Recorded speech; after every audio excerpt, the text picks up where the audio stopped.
Giawhag ang mga mamumuno sa kapulisan ug ang ilang mga sakop dito sa Negros nga magbinantayon tungod sa giingong paglakip kanila sa hit list sa New People's Army o NPA.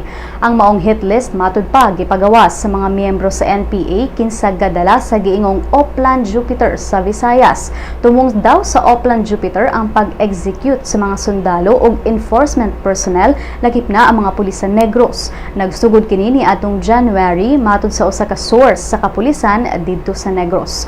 Ang maong report migawas human sa ambush nga mipatay sa duha ka pulis didto sa Candoni, Negros Occidental niadtong niaging semana. Sa Compostela Valley, giingong 20 na ka sundalo, police officers ug miyembro sa paramilitary groups ang napatay sa mga NPA.